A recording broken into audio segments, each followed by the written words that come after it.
In this video we're going to look at definite integration.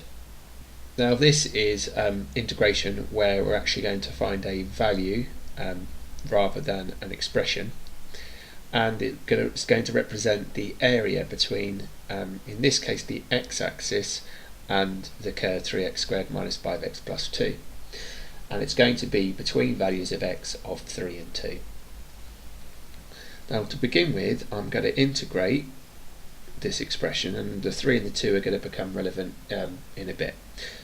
So I'm going to raise the power by 1, divide by the new power, raise the power by 1, divide by the new power, and then raise the power by 1, divide by the new power. And the limits are going to be written after the square brackets. Now we have this notation to show the difference between what we're going to integrate and what we have once we've integrated. And then I'm going to substitute in these values. So I'm going to substitute in the value for where x is 3.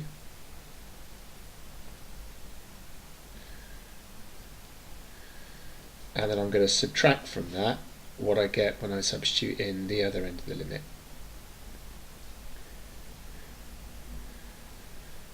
And the value of this is going to be the value of my integral. So 3 cubed subtract 5 over 2 multiplied by 3 squared, add 2 times 3, subtract 2 cubed, subtract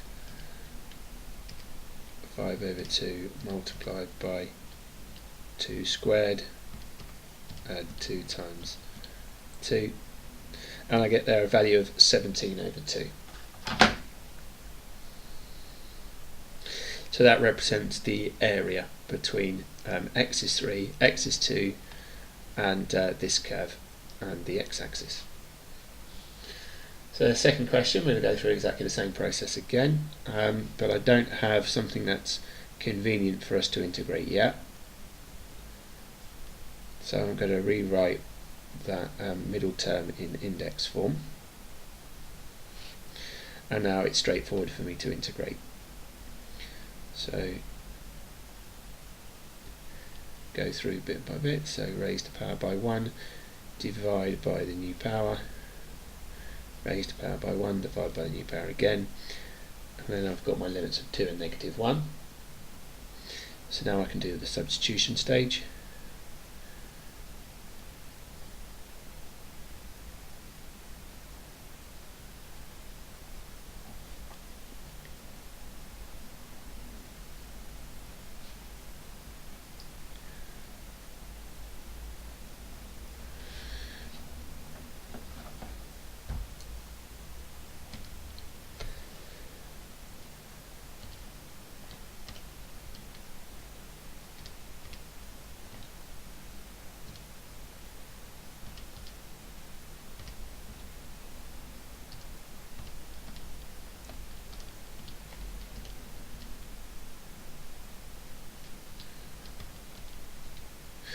Now I'm putting the negative 1 in brackets here just to make sure that I'm dealing with it correctly.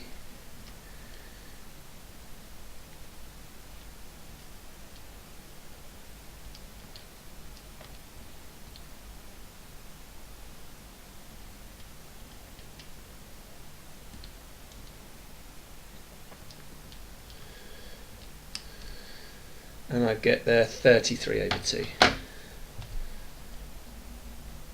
And so that represents the area of this curve between the x-axis values of 2 and negative 1.